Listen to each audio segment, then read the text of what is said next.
focus incrementally on the process, because that's really how we need to redefine entrepreneurship and small business ownership. When we think about entrepreneurship, so many of us think about, I own a business. And that's faulty logic to begin with, because businesses very simply are collections of people and processes that move towards a desired end. Focus on your process. Get better every day. Don't worry about the big goal minute by minute. Get better every day and pick intermittent, intermediate goals.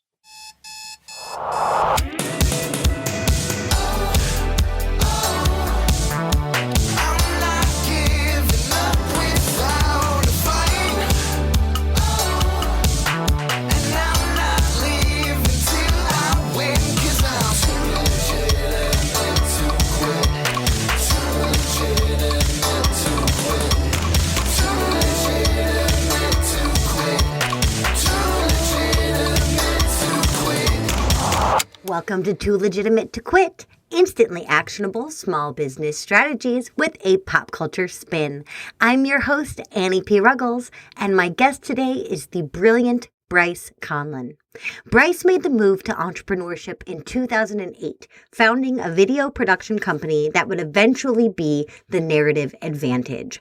A storyteller in his own right, it is his acute business sense that has afforded him an invitation to collaborate with some of the world's most prestigious brands. With an established reputation as a strategic storyteller in corporate America, Bryce is on a mission to help leaders leverage their unique stories into greater achievement and influence. In his free time, Bryce is prone to enjoy a good bourbon, old-timey bluegrass music, and writing bios in the third person. So without further ado, let's jump into it. Welcome to Too Legitimate to Quit. Bryce, I have basically made you promise me that you are going to go on a beautiful soapboxy rant tear of wonders right now. No pressure. But what do you think small businesses need to know today? Here's the thing. I've been a small business owner for my entire career. And the thing that trips up small businesses is a lack of persistence. Ooh. Right. And it goes a little like this. Small business owners generally, they become small business owners one of two ways. A, they have a really great idea that they're super passionate about and they want to take to the market. Mm-hmm. B, they have a job that they absolutely despise and they're looking for any excuse to escape the cube farm. Yeah. Right. Or they get laid off. Right. Yeah. I guess there's three. Right. And so we've got these ideas and we're talking about them and we're excited about them and we're going after them. And it's this time of exhilaration, right? It's just everything there's an energy about it. Your appetite diminishes. You're staying up later. The brain never shuts off, right? You can kind of kick caffeine to the curb for a minute because you're just living on this adrenaline and the dream of what will be. And then you go to market. And all that adrenaline and all of that dream just turns into a soul-sucking vortex of sadness. That's right. And then you go to market and you spend all this time building your logo. You hire designers and you get really caught up in it and you're picking colors and fonts and crafting the messaging and building a website and doing all these things. And then you announce it to your tribe of 30 Facebook friends that actually frankly give a shit about what you do professionally. Yep. And nothing happens. It's just crickets, right? Yep. And this is the real beginning, I think, of entrepreneurship, of small business leadership. This is the moment where you have the choice to rise or to abandon ship. And it is just that. It's a choice. And I think the thing that gets in the way more often than not is a simple lack of persistence. You have to do more than you think you have to. You need to put in more effort than you think it's going to take. It's going to take far more time. It's going to cost more money, even doing it cheaply, than you think it's going to cost. And frankly, you need to talk to way more prospects than you think you need to talk to land a client. And I hear this all the time, right? And you've seen the logic, even conservative logic kind of goes like this. All right, we're going to sorry, I'm laughing just thinking about this because this is so true. We're going to show our product to 100 people. We're Oh, going to go to Lord. 100 meetings. You go, okay, great. And if 20% of them buy, then we're good. We're in business. And you go, okay, and you run your numbers and you figure out the price point on your small business offering. You're like, so yeah, we need 15% to buy. So if 20% buy, like we're super golden. If 15% buy, it's great. And then somebody in the room or that little voice in the recesses of your own head goes, yeah, but what if it's not that high? And you kind of go, yeah, you're right. Let's be conservative. 10% will buy. We'll show it to 100 people and 10% will buy. And everybody kind of like nods in agreement. You pat yourself on the back and you go pour yourself a glass of wine for a job well done. Yeah, for being so thoughtful and conservative. That's right. Because you are a smart, savvy business owner. Yes. Look at you. You're doing a range. Your range is between 10 and 20% right out the gate. Really?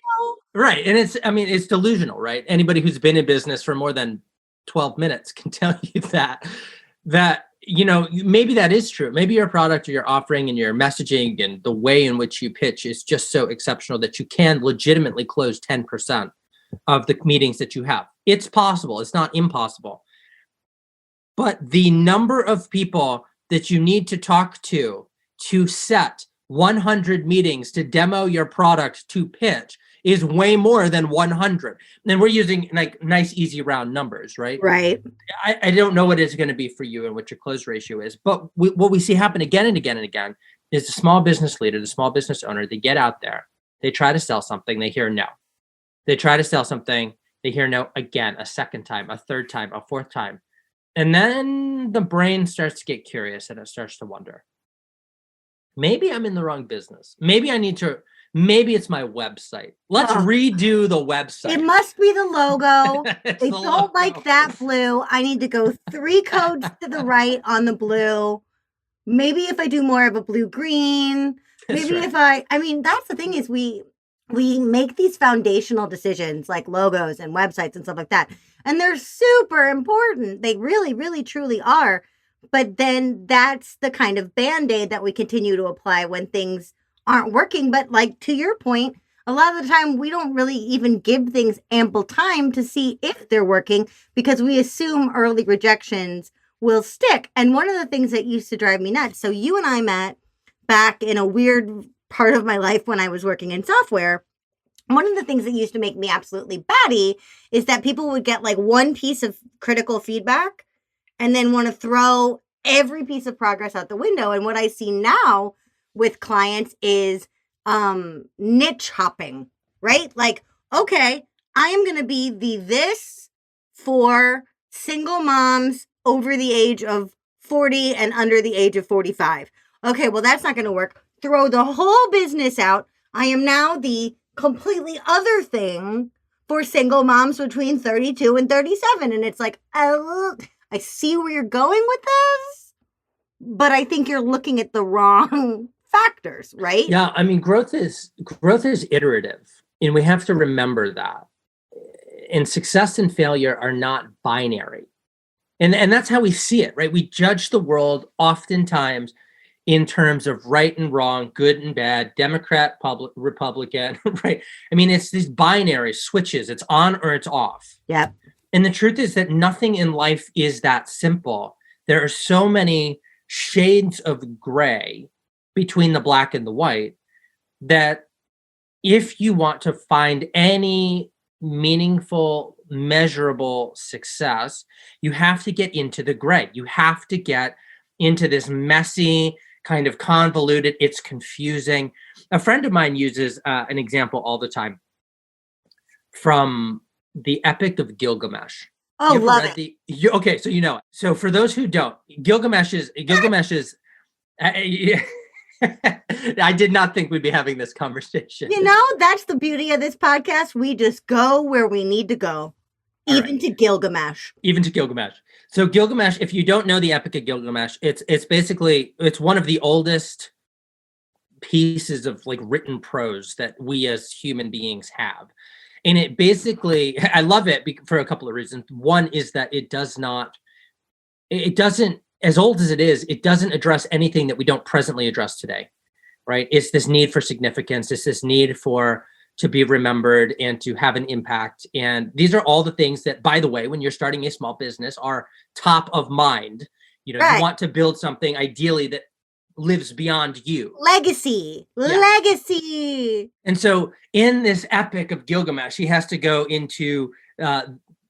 dive into a swamp to battle this swamp monster named Grundle, right? He has to dive into the swamp. And it's dark and it's confusing. And most people who dive into the swamp never come back.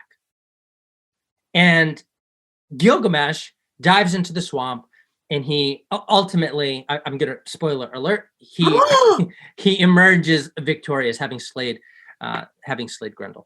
And so it's this very small business leadership of all kinds. It doesn't matter if you're leading a gigantic, monolithic corporate 100, Fortune 100 gigantic business, or if you're starting today in terms of your own entrepreneurial journey, your own small business leadership journey, you have to be willing to dive into the swamp where it's confusing and it's dark and you get turned around and the bad guys show up from all directions, right? And you never really know where it's coming from, but that's where you find success. That's where you are able to begin to make heads and tails of these small iterative victories that move you forward. Throw out this idea of failure. It doesn't exist. I absolutely love that. In that I read a book, and I'm going to butcher the name of the book, but it's something like Think Like a Rocket Scientist. And it's literally written by a rocket scientist. And one of the main things that I loved so much about this book is the idea that uncertainty is incredibly stressful, right? My mom is a motivational speaker, now retired, but for years I heard my mom say over and over, uncertainty is the leading cause of stress, right? And that's totally freaking true. But this book makes the argument that scientists look at uncertain things with curiosity, right? So they look at the swamp with curiosity to go, oh, that's uncertain. I have no clue what's going to happen in there. Ooh, that's exciting to me. That's enticing to me. That's motivating to me. Let's jump in. Right. And so if we focus on the fact that this swamp of small business, which is such a beautiful metaphor, is what we are choosing voluntarily to jump into with both feet.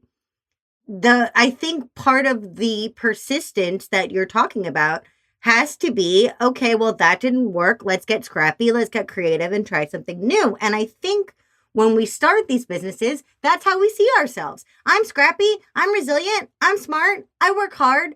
But then we jump into the swamp and suddenly all of that confidence dissipates and we're like, I'm in a swamp and I'm going to get eaten. Ah! And at that point, you're out there. You have your website. You're doing your social media marketing. Your 30 people that gave a shit are paying attention. So what are you going to do? Are you going to swim? Are you going to change? Are you going to get out of the pool? Who knows, right? But I love that because, by no means, like I love small business. You love small business. We both work with people who are in small business. By no means are we trying to say, oh my God, this is a cesspool of disgustingness. Don't do it. But we are saying like, it's a perilous journey, y'all. Like I call it the great lemurring. I have for years because there was this idea of quit your job. You don't need a safety net. If you have $10 to your name and your grandma's ravioli recipe, you're good. And that's lovely for starting a business. But I still don't think enough people are talking about what you're talking about today, Bryce, which is sustaining a business and finding your successes and then expanding on them. And so, if you had, you're on a podcast right now. Hello, Annie. If you were going to speak out across the airwaves to someone who is in the swamp today, what advice would you give them in the swamp? Well, I think the advice that I would give really tackles the core question of why do we give up when we are in the swamp? And it goes back to, frankly, how we measure success. What are we looking to achieve? And so we've all heard this. You hear it from the gurus. You hear it on, pick your YouTuber of choice, and it's like set your goals. Write them down. And I love that. Like I write my goals down every single day. But most small businesses, when they're starting out, the goal is very simple. I need to make 6 figures in 12 months, for example, or I need to, it's a number amount, or I need to, I don't know, have 100 clients by the end of 2020, right? And then 2020 shows up and it doesn't happen that way. And so you feel like a failure. You start to feel like a failure. And so my advice would be, yes, have your goals and know where you're going, because without a roadmap, you're never going to get there. But find successes along the way that are not on or off, that are not yes or no. Go into a business call saying, my goal is to learn as much as I can about this person. Go into a meeting and say, my goal is to become better at what I do.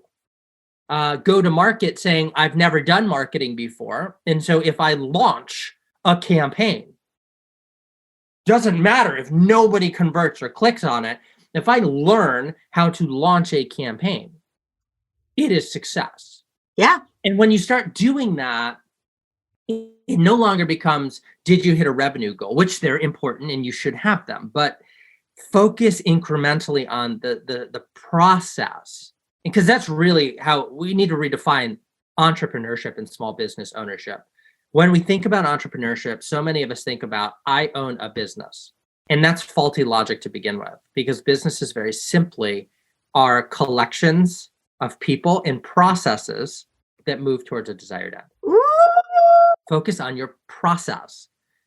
Get better every day. Don't worry about the big goal minute by minute. Get better every day and pick intermittent, intermediate goals. I absolutely love that. And I have to ask you a very strange question now. Oh, I'm so excited. Which is, what in the hell does Gilgamesh and persistence and the rest of it have to do with America's favorite jam band, the Dave Matthews Band? So I remember where I was the first time I heard Dave Matthews. And I was in the, really heard it. I had probably heard him on the radio before. Did you hear one song or did you hear like a chunk? It was like the dike it was backing up and there was a crack and there was a fissure. And so I remember that moment when the water started trickling through and then then the dam broke and it was like all consuming. And this was a high school experience for me. First time I really heard Dave Matthews, really listened, like with open ears. I was in high school, probably 11th grade, and all the popular kids had just gotten turned on to Dave Matthews. And I was not, by the way, one of the popular kids. And so these people who in many ways terrorized and brutalized my high school experience were now turned on to this guy.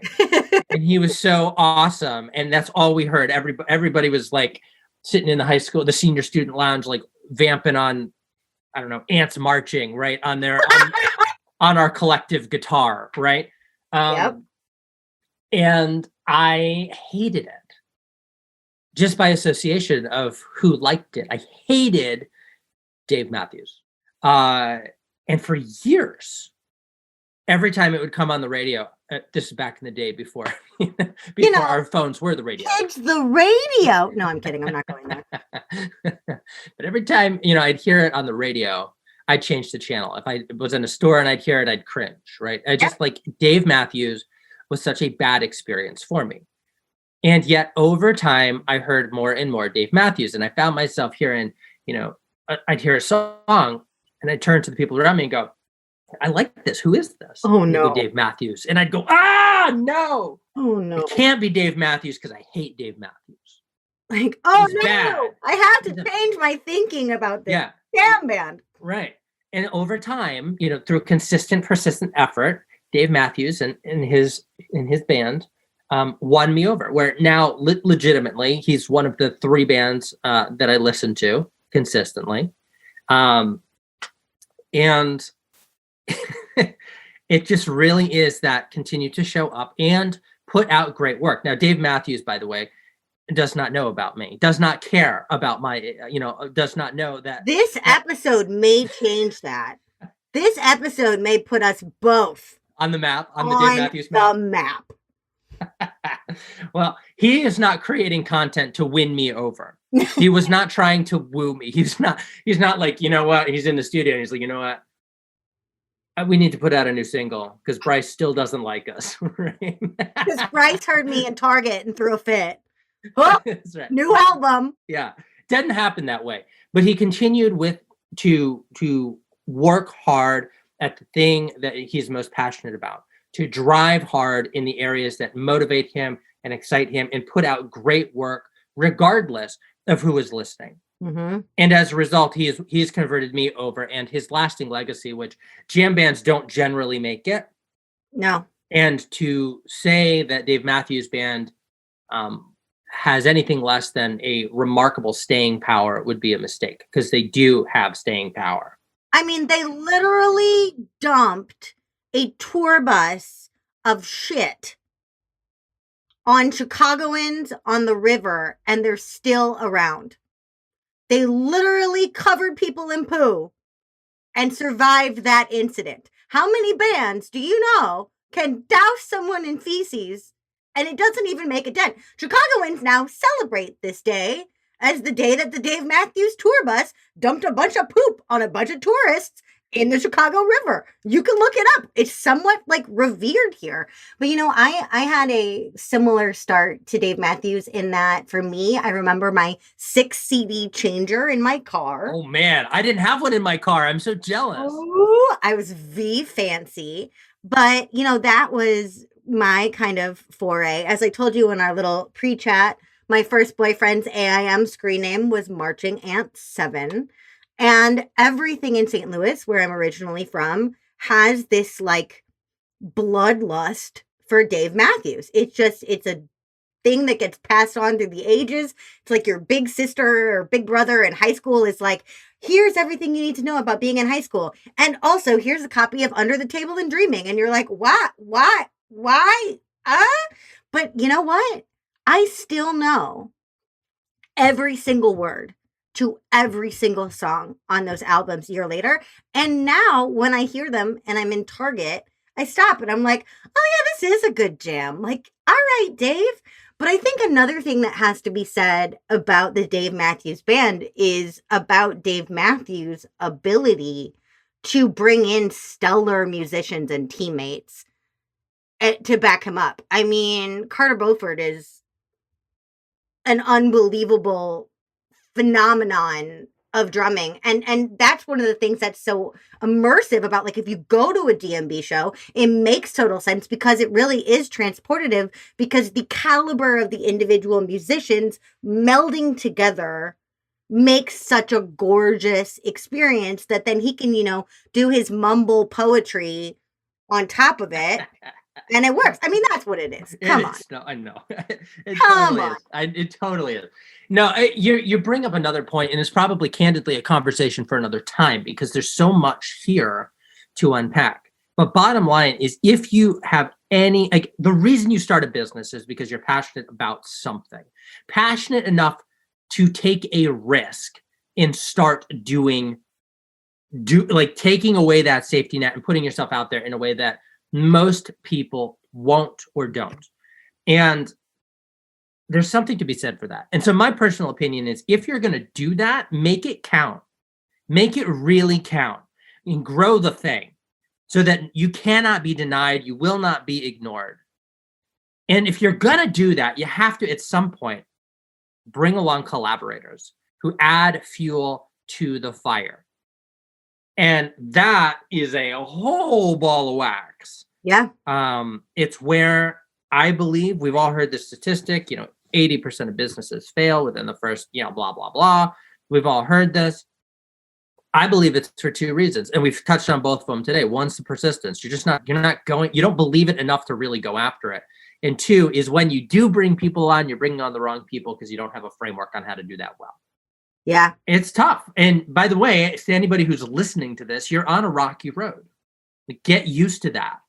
And it's not going to get easier as you go. We think that it's going to get easier. Oh, if I just hit my revenue goal, it'll get easier. No, it won't. It only gets harder. The problems change. but it gets harder, more complicated. You go deeper into the swamp. Where this is really where it's so critical to surround yourself with coaches and mentors and colleagues and collaborators and masterminds, and get yourself plugged into a community of people who are really going after it like you are. Not people who say they're going after it. Yes. People who are going after it. Like other denizens of the swamp. There you go. You can't that's got to be it. It really has to be it, in that you need people around you who are going to support you. Obviously, that's critical. Support is essential. You need people that are going to push you, but you also need people that are going to be totally lovingly impartial and be like, I see this, and this, and I recommend this, and this, and they just give it to you straight. You know, they're not demonizing what you're doing, and they're also not blowing a bunch of smoke up your butt, but they're saying like, hey, I care about your success. I care about your business. You have a blind sight. You know, you have a blind spot, which is this thing, and you need to fix that. Everybody needs that, because we can't do this alone. Dave Matthews without the band. He tried that. He tried that. And we didn't, it didn't stick. Yeah. You know, what's amazing is that in my devotion, I just skipped right over that phase, because Dave Matthews without the band is just Dave Matthews. Yeah. He's not DMB. He's just DM. I've heard people say for years and years, detractors, the heathens who despise the church of Dave. Church of fire dancers. Yes. Now I've heard people say, he's like, I get it. I get the allure, but he's not that great as a musician. And you know what? When you hear him play solo, Dave, I'm sorry, I love you, but it is your ability to build a band that works seamlessly together that is the source of your power. And I think we know that. Like deep down, we all kind of know that. So this is really about who's on your team that you can build with, and how hard are you actually willing to go for it? And if you can answer those two questions well, then you will have a thriving, flourishing business. And by the way, it won't stay small for very long.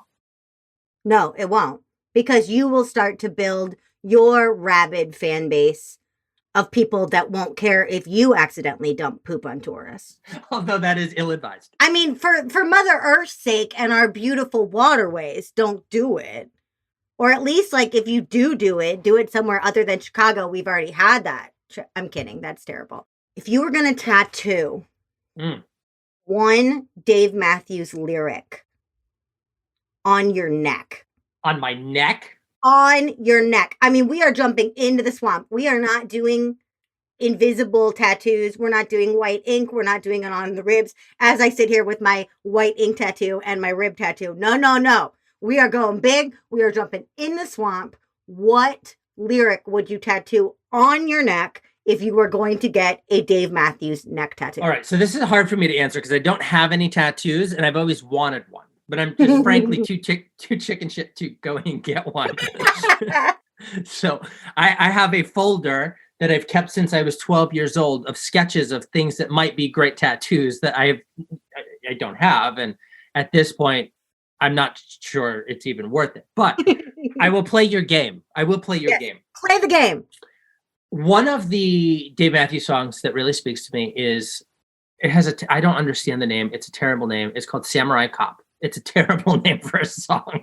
It's not about a samurai. It's not about a cop. I don't understand it. Samurai Cop is neither about samurais nor cops. Discuss. Yeah. It's literally true.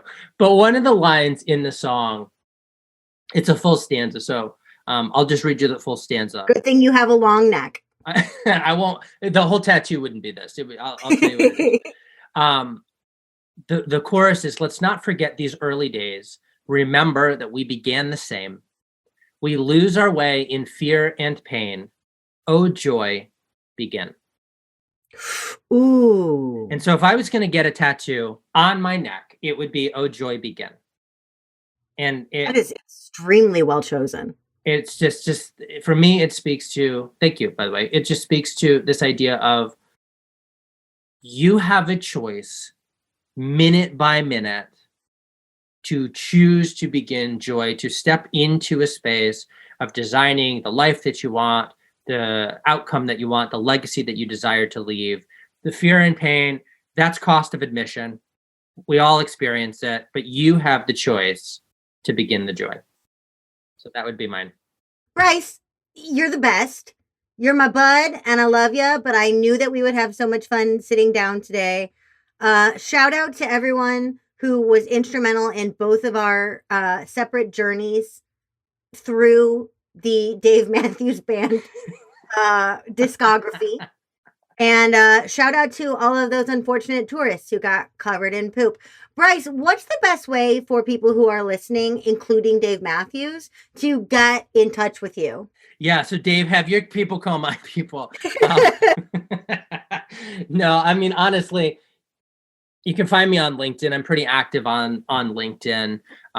That's the quickest way if you're looking for a personal connect or you just want to have hangouts or virtual cocktails. I'm big on that. I don't care who you are. I will drink with you via Zoom. I am so down. Professionally, if you're looking to figure out what it is exactly that we do and how we can help you grow your organization, your business, businesses thrive on sales. You need sales. You need to be thinking about sales differently. We pick up where Annie leaves off. I want to be very clear about that. Annie does an amazing job coaching the small businesses to get the wheel going. And once that flywheel is spinning and you need to expand, that's where we can take over and step in. And that's through our work at the Narrative Advantage. So hit us up on narrativeadvantage.com. I love that. All right, everybody. I will be back in just a second with my final thought and today's homework.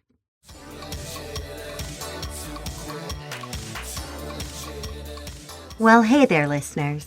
So, I have just confirmed that somehow, defying all logic and neuroscience, I still know every single lyric of Dave Matthews Band Under the Table and Dreaming album, which first came out in 1994, when I was 10.